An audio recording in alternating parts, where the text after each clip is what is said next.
പിതാവിന്റെയും പുത്രന്റെയും പരിശുദ്ധാത്മാവിന്റെയും നാമത്തിൽ ആമേൻ. പരിശുദ്ധ അമ്മേ, അമ്മേ പരിശുദ്ധ ദൈവമാതാവേ, കൃപാസനത്തിലൂടെ ഞങ്ങൾക്കും ഞങ്ങളുടെ ദേശത്തിനും അമ്മ മധ്യസ്ഥം തേടി തന്ന എല്ലാ അനുഗ്രഹങ്ങൾക്കും കൃപകൾക്കും ഞങ്ങളിപ്പോൾ ഹൃദയം നിറഞ്ഞ നന്ദി പറയുന്നു. അമ്മേ പരിശുദ്ധ ദൈവമാതാവേ, 2004 ഡിസംബർ 7 തീയതി ഉച്ചകഴിഞ്ഞ് 2:30 സംഭവിച്ച അമ്മയുടെ പ്രത്യക്ഷപ്പെടലിനെക്കുറിച്ച് തിരുസഭയ്ക്ക് സമർപ്പിച്ചിരിക്കുന്ന പഠനരേഖകളുടെ പഠനം ആരംഭിക്കുവാൻ ഞങ്ങൾ പ്രാർത്ഥിക്കുന്നു. അമ്മേ പരിശുദ്ധ ഭൂസ്വർലോകങ്ങളുടെ രാജ്ഞിയായ അങ്ങേയ്ക്ക് ഭൗമസംരക്ഷണത്തിനായി പ്രപഞ്ചപ്രകൃതിയെ തിരുസഭ പ്രതിഷ്ഠിക്കുവാൻ ഈ പ്രത്യക്ഷീകരണം വഴി ഇടയാക്കണമേ. പരിശുദ്ധ അമ്മേ, ജപമാല മാതാവേ, സകല പ്രാർത്ഥനകളോടും ചേർത്ത് ഞങ്ങളിപ്പോൾ പ്രാർത്ഥിക്കുന്ന ഈ കുടുംബത്തിന്റെ പ്രത്യേക നിയോഗം പറ മക്കളെ.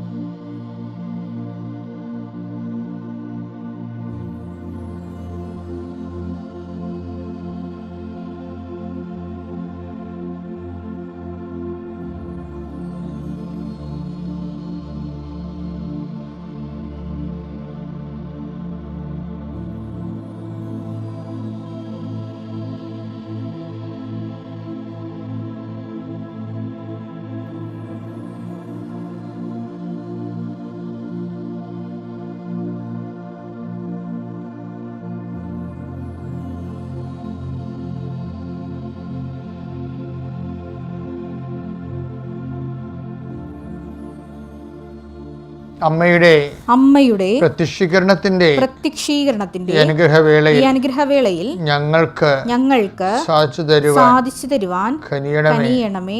ആമേൻ. വിശ്വാസ പ്രമാണം. സർവശക്തനായ പിതാവും ആകാശത്തിന്റെയും ഭൂമിയുടെയും സൃഷ്ടാവുമായ ദൈവത്തിൽ ഞാൻ വിശ്വസിക്കുന്നു. അവിടുത്തെ ഏകപുത്രനും ഞങ്ങളുടെ കർത്താവുമായ ഈശോ മിശിഹായിലും ഞാൻ വിശ്വസിക്കുന്നു.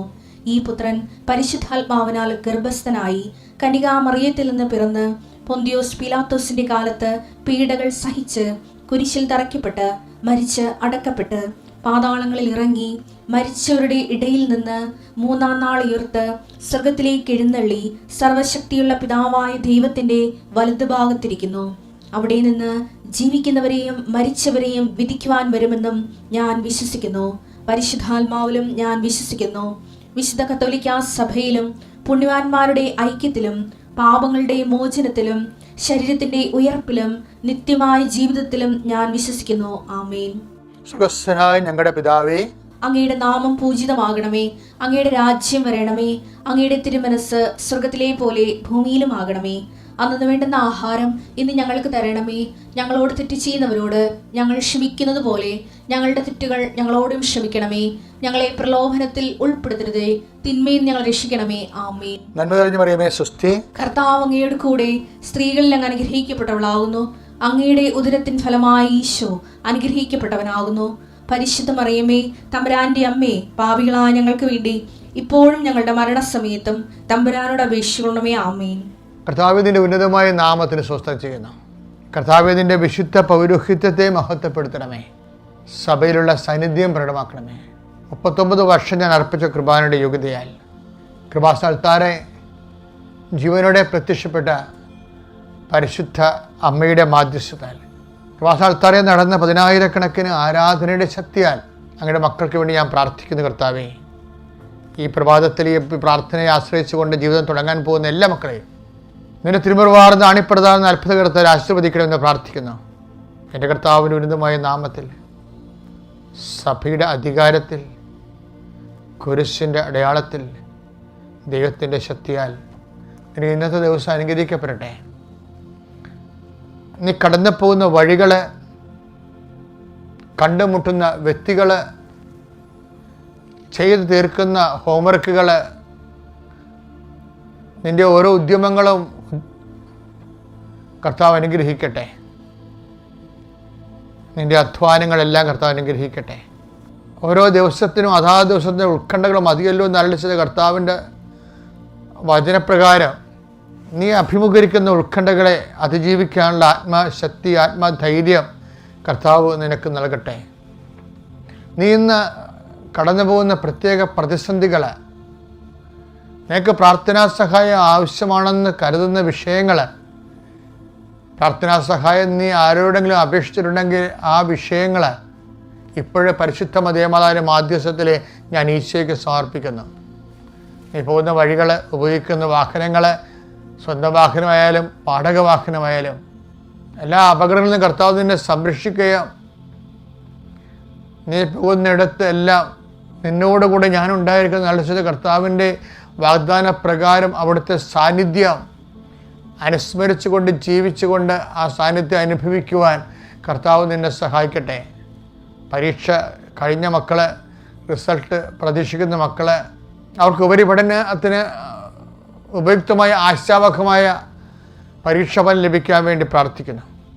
ഭാവിയിൽ എന്തെടുക്കണം, എന്ത് ചെയ്യണം, ഏത് ഗ്രൂപ്പ് പഠിക്കണം, എവിടെ അഡ്മിഷൻ കിട്ടുമെന്നൊക്കെ ആശങ്കപ്പെട്ട് പ്രാർത്ഥിച്ചുകൊണ്ടിരിക്കുന്ന മക്കൾക്ക് അതിനെല്ലാം നിങ്ങൾക്ക് അനുയോജ്യമായൊരു മറുപടി കിട്ടാൻ വേണ്ടി ദൈവത്തിനെ ചോദിക്കുന്നെങ്കിൽ ലഭിക്കുന്ന അളിച്ചത് കർത്താവിൻ്റെ വാക്കിൽ ആശ്രയിച്ചുകൊണ്ട് നിങ്ങൾക്ക് വേണ്ടി പ്രാർത്ഥിക്കുന്നു.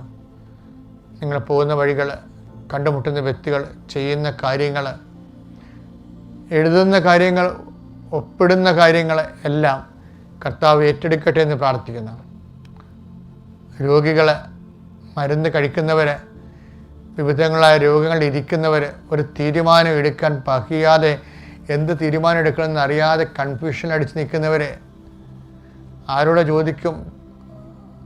ചോദിക്കാനും പറ്റത്തില്ല, പക്ഷെ തീരുമാനം എടുക്കാനും പറ്റത്തില്ല എന്ന് വിചാരിച്ചുകൊണ്ട് അവരെല്ലാം നിരന്തരം പ്രാർത്ഥിച്ചുകൊണ്ടിരിക്കാൻ ഞാൻ പറയുന്നു. കർത്താവ് കാലാന്തരത്തിൽ എൻ്റെ പ്രാർത്ഥനയുടെ ഇടയ്ക്ക് കർത്താവ് നീ നടക്കേണ്ട വഴി ഞാൻ നിൻ്റെ മുഖത്ത് നോക്കി ഉപദേശിക്കുന്ന അളിച്ചത് കർത്താവിൻ്റെ വാഗ്ദാനമാണത്. അതുകൊണ്ട് തന്നെ നീ ചെയ്യേണ്ട കാര്യങ്ങൾ, ചില സമയത്ത് പരീക്ഷ പേപ്പറിൽ വരാൻ പോകുന്ന ചോദ്യങ്ങൾ പോലും നീ എഴുതേണ്ട പരീക്ഷയുടെ ഉത്തരങ്ങളാണ്. അത് നേരത്തെ അറിയാവുന്ന കർത്താവ് നീ നടക്കേണ്ട വഴി നിനക്ക് കാണിച്ചു തരുന്ന അളിച്ചതുപോലെ നിൻ്റെ ഇൻ്റർവ്യൂവിന് നിന്നോട് ചോദിക്കാൻ സാധ്യതയുള്ള ചോദ്യങ്ങൾ എല്ലാം കർത്താവിനറിയാം. അവൻ നീ നടക്കേണ്ട വഴി നിനക്ക് കാണിച്ചു തരുന്ന അളിച്ചതൊരു വാഗ്ദാനമാണെങ്കിൽ അങ്ങനെയുള്ള ചോദ്യങ്ങളെക്കുറിച്ച് ആലോചിക്കുവാനും പഠിക്കുവാനും സന്ദർഭവശാൽ നീ പോലും അറിയാതെ നീ അതെല്ലാം തിരഞ്ഞെടുത്ത് നിനക്ക് ആ സമയമാകുമ്പോൾ അത് പ്രൊഡ്യൂസ് ചെയ്യുമ്പോൾ നീ ന്യായാധിപത്യത്തിൻ്റെ തിരുസന്നിധി നിൽക്കുമ്പോൾ എന്ത് പറയണമെന്ന് മുൻകൂട്ടി ആലോചിക്കേണ്ട, നീ പറയേണ്ടത് ആ സമയത്തേക്ക് അറിവ് നൽകുന്ന അളിച്ചത് കർത്താവ് നിൻ്റെ ഓരോ ഘട്ടങ്ങളിലും നിന്നെ ആശ്വസിപ്പിക്കുകയും അതാത് സമയത്ത് ആവശ്യമായ കൃപ അതാത് സമയത്ത് നിനക്ക് നൽകാൻ തക്കവിധം ദൈവവുമായി നീ ഐക്യപ്പെടാൻ വേണ്ടി പ്രാർത്ഥിക്കുന്നു. എൻ്റെ കർത്താവിന് ഉന്നതമായ നാമത്തിൽ സഭയുടെ അധികാരത്തിൽ കുരിശടയാളത്തിൽ ദൈവശക്തിയാൽ നീ നിൻ്റെ കുടുംബവും അനുഗ്രഹിക്കപ്പെടട്ടെ. നീ കർത്താവിന് പിറുപിറുപ്പ്, പല്ലുകടി ഇതൊക്കെ നമ്മുടെ ജീവിതത്തിൽ ഒഴിവാക്കേണ്ട കാര്യമാണ്. ദൈവത്തിരുസന്നെ വ്യാപരിക്കുന്നവർ ഒഴിവാക്കേണ്ട സാധനമാണ്. പിറുപിറുപ്പ് എവിടെയെല്ലാം ഉണ്ട്, അതെല്ലാം ഈശോ എടുത്തെടുത്ത് പറയുന്നുണ്ട്. എന്നൊക്കെ ഒരു പിറുപിറുപ്പും പല്ലുകടിയും അവിടെ പിറുപിറുപ്പും പല്ലുകടിയും ഉണ്ടാകും. മത്തായി ശ്ലീഹയുടെ സുവിശേഷം 8:12 എടുത്തേ. രാജ്യത്തിന് മക്കളാകട്ടെ പുറത്തുള്ള അന്ധകാരത്തിലേക്ക് എറിയപ്പെടും. അവിടെ വിലാപവും പല്ലുകടിയുമായിരിക്കും. അതാണ് പിറുപിറുപ്പും പല്ലുകടിയാണ്. പല്ലുകടിയും പിറുപിറുപ്പും ഒരു സാധനം തന്നെയാണ്. പക്ഷെ അത് നമ്മളെ വായിക്കുമ്പോൾ നമുക്ക് താളമായിട്ട് തോന്നുമെങ്കിലും ദൈവരാജ്യം നഷ്ടപ്പെട്ട ലക്ഷണമാണ്. ഒരു മനുഷ്യൻ ദൈവരാജ്യത്തു നിന്ന് പുറത്ത് പോയി പിന്നെ ഈ നരകമെന്നൊക്കെ ഒന്നും ഈശോ പറയത്തില്ല. അതിന് പകരം ഈശോ നയതന്ത്ര ഭാഷയാണ് ഉപയോഗിക്കുന്നത്. ദൈവരാജ്യത്തു നിന്ന് പുറത്തു പോകും, അവിടെ പിറുപിറുപ്പും പല്ലുകടിയും ആയിരിക്കും. അത് ഒരാൾ ദൈവരാജ്യം പുറത്തു പോകുന്നത്. അതുകൊണ്ട് ഈശോ പിറുപിറുപ്പുകാരെ പുറത്താക്കിക്കളയും, പുറത്താക്കും, കരച്ചിലുകാരെ പുറത്താക്കും. ഇപ്പം ജയറൂസിൻ്റെ വീട്ടിലൊക്കെ വരുമ്പോൾ ജയറൂസിൻ്റെ മകളെ പുനർജീവിപ്പിക്കുന്ന മുമ്പ് കർത്താവ് കുഴലൂത്തുകാരെ പുറത്താക്കുന്നില്ലേ? മത്തായി 9:23-24. യേശു ഭരണാധികാരിയുടെ ഭവനത്തിലെത്തി കുഴലൂത്തുകാരെയും ബഹളം വയ്ക്കുന്ന ജനങ്ങളെയും കണ്ട് പറഞ്ഞു, നിങ്ങൾ പുറത്തു പോകുവിൻ. അപ്പോൾ ബൈബിളിൽ ഇങ്ങനെ കുറേ ഗെറ്റൗട്ടടികളുണ്ട്. അതുകൊണ്ട് ഈശോ പിറുപിറുപ്പ്, ഇനി വേറൊരു കക്ഷിയുണ്ട് പിറുപിറുക്കണം. എന്നുവെച്ചാൽ അത് മത്തായി 20:11 നേരത്തെ അത് വാങ്ങുമ്പോൾ വാങ്ങുമ്പോഴെന്ന് വെച്ചാൽ എന്താ വാങ്ങണമെന്നറിയാമോ? ഇവർ ദിവസക്കൂലിക്ക് ഒത്തിട്ട് ജോലി ചെയ്തിരിക്കുകയാണ് മുന്തിരിത്തോട്ടത്തിൽ. അപ്പോൾ അത് പല സമയത്ത് വന്നിട്ടുള്ള ആൾക്കാർ, യജമാനൻ പല സമയത്ത് പല ആൾക്കാരെ വിളിച്ചിട്ടുണ്ട്. 12 മണിക്കൂറിൽ കൂലി കൊടുക്കത്തില്ലേ? പക്ഷേ വൈകുന്നേരം 6 മണിക്കാണ് കൂലി കൊടുക്കുന്നത്. കൂലി കൊടുക്കുമ്പോൾ എന്നാ വരിക വെച്ച് കഴിഞ്ഞാൽ ആ അവസാനം വന്ന ആൾക്കാർക്ക് 1 ദിനാർ കിട്ടും. അപ്പോൾ ആദ്യം വന്ന ആൾക്കാർ വിചാരിക്കും ഞങ്ങൾ പകൽച്ചൂട് മുഴുവൻ അനുഭവിച്ചല്ലോ, ഞങ്ങൾക്ക് കൂടുതൽ കിട്ടുമെന്ന് വിചാരിച്ചത് അവരുടെ വിചാരമാണ്. പക്ഷെ അപ്പോൾ എഗ്രിമെൻ്റ് അതില്ല, അവർ വിചാരിച്ചതാണേ. നമ്മൾ വിചാരിക്കുന്നത് ദൈവത്തിൻ്റെ കരുത്ത് കണ്ട കാര്യമില്ല. എഗ്രിമെൻ്റ് അതില്ല. എഗ്രിമെൻ്റ് എന്താണ്? അതിലത് യജമാനൻ പറയുന്നുണ്ട്, നീ പെരുപെറുക്കേണ്ട കാര്യമില്ല, 1 ദിനാറൊക്കെയല്ലേ രാവിലെ നമ്മൾ സമ്മതിച്ചത്. അപ്പോൾ എനിക്കിഷ്ടമുള്ളവർക്ക് കൊടുക്കാൻ പാടില്ലേ? ഞാൻ നല്ലവനായതുകൊണ്ട് എന്താണ് നിങ്ങളിതിനെ അസൂയപ്പെടുന്നതെന്നാണ് ചോദിക്കുന്നത്. ഞാൻ ഇതൊന്നും പറയാനല്ല ഇപ്പം ഇവിടെ വന്നത്. എന്താ കാര്യം? ഇതൊക്കെ നിങ്ങൾ അറിയണം. ദൈവത്തോട് പിറുപിറുക്കുക, മറ്റവരെ കമ്പയർ ചെയ്യുക. എന്ന് വെച്ചാൽ അവർ കമ്പയർ ചെയ്തില്ലേ? അപ്പോൾ ഈ 11 മണിക്കൂറിൽ വന്നവന് 1 ദിനാറ കിട്ടിയപ്പോൾ 1 മണിക്കൂറിൽ വന്നുവെച്ചാൽ രാവിലെ 6 മണിക്ക് വന്ന ആൾക്കാർക്ക് 1 ദിനാറ കിട്ടി. അപ്പോൾ 1 ദിനാറ കിട്ടിയപ്പോൾ അവരുടെ കംപ്ലൈൻറ്റ് എന്താണെന്നറിയാമോ? ഞങ്ങളെ ഈ ലേറ്റ് കമറുമായിട്ട് അവസാനം വന്ന ആളുമായിട്ട് തുല്യരാക്കിയല്ലോ എന്നാണ്. അതാണ് അവരുടെ കംപ്ലൈൻറ്റ്. ദൈവത്തിൻ്റെ അടുത്ത് ദൈവം ആരെ തുല്യരാക്കി, ആർക്ക് കൊടുത്തു, ആർക്ക് കൊടുത്തില്ല, ഇതൊന്നും നമ്മുടെ സബ്ജക്റ്റ് അല്ല ശരിക്കും. അതുകൊണ്ടാണ് നേരിട്ട് ചോദിക്കുന്നത്. ഞാൻ ഉദാഹരണമായതുകൊണ്ട് നിങ്ങളെന്താ അസൂയപ്പെടുന്നത്? അപ്പം ദൈവം ചികിത്സിച്ച ആരാണ്? അവിടെ അവർ നല്ലവരെ കഠിനാധ്വാനം ചെയ്തെങ്കിലും അസൂയ മാറിയിട്ടില്ല. അത് നിസ്സാര കാര്യമില്ല കേട്ടോ. കഠിനാധ്വാനമൊക്കെ ചെയ്താണ്, വെയിലൊക്കെ കൊണ്ടതാണ്. പക്ഷെ കഥയില്ല. ഈ നമ്മുടെ മലയാളത്തിൽ പറയത്തില്ലേ, എല്ലാം ഉണങ്ങണത് എണ്ണ കിട്ടാൻ, പാറ്റാപ്പഴക്ക് ഉണങ്ങണത് എന്തിനാണെന്ന് ചോദിക്കത്തില്ലേ? അതുപോലൊരു സംഭവമാണ്. ആ കക്ഷിയുടെ പാറ്റാപ്പഴക്ക് ഉണങ്ങണ പോലെ ആയിപ്പോയി. രാവിലെ പോലും ഉണങ്ങണതാണ് നിന്നുകൊണ്ട്. പക്ഷെ എന്താ ഉള്ളിൽ അസൂയിരിപ്പുണ്ട്. നമ്മുടെ പല സൽപ്രവൃത്തികളും അബദ്ധമാകണത് ഇങ്ങനെയാണ്. നിങ്ങളുടെ സൽപ്രവൃത്തികൾ ഋതുവായ സ്ത്രീയുടെ മലിന വസ്ത്രം പോലെയാണെന്നല്ലേ? യെശയ്യാ 64:6. ഞങ്ങൾ അശുദ്ധനെ പോലെയും അത് കേട്ടോ, ഞങ്ങൾ അശുദ്ധനെ പോലെയും ഞങ്ങളുടെ സൽപ്രവൃത്തികളുടെ ദുരന്തം കണ്ട മലിന വസ്ത്രം പോലെയും. അപ്പോൾ സൽപ്രവൃത്തികൾക്കുണ്ടാകുന്ന ഒരു ദുരന്തമാണ്. ഇപ്പോൾ ഇവരെന്താ ചെയ്യണത്? ഇവർ ശരിക്കും പറഞ്ഞാൽ രാവിലെ മുതൽ ജോലി ചെയ്യുന്നുണ്ട്. ഞാൻ മുമ്പ് പറഞ്ഞ പോലെ എല്ലാം ഉണങ്ങണ പോലെ എണ്ണ ഉണങ്ങേണ്ട ആൾക്കാരായിരുന്നു. പക്ഷെ ഇപ്പോൾ പാറ്റാപ്പഴിക്കായി പോയി, എണ്ണ എനിക്ക് കിട്ടത്തില്ല. എന്താ കാര്യം? സൽപ്രവൃത്തികളുടെ കൂടെ തന്നെ ദൈവസ്നേഹവും ഉണ്ടാകണം, മറ്റുള്ളവരോടുള്ള സ്നേഹവും ഉണ്ടാകണം.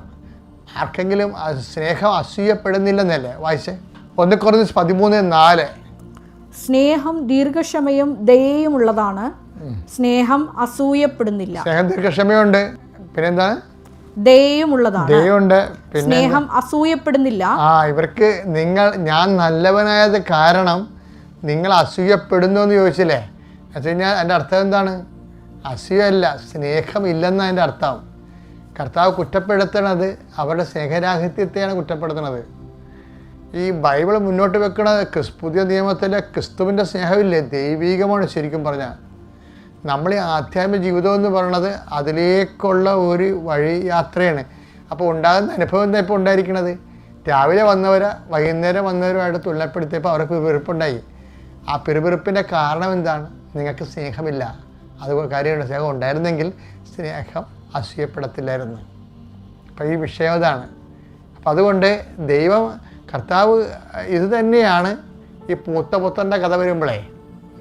അപ്പം നമ്മളെ സംബന്ധിച്ചിടത്തോളം നമ്മൾ എന്ത് പ്രവർത്തിച്ചു എന്നതിനേക്കാൾ ഉപരി എന്ത് സഹനങ്ങളിലൂടെ കടന്നു പോയെന്ന് പറഞ്ഞിട്ടും കാര്യമില്ല.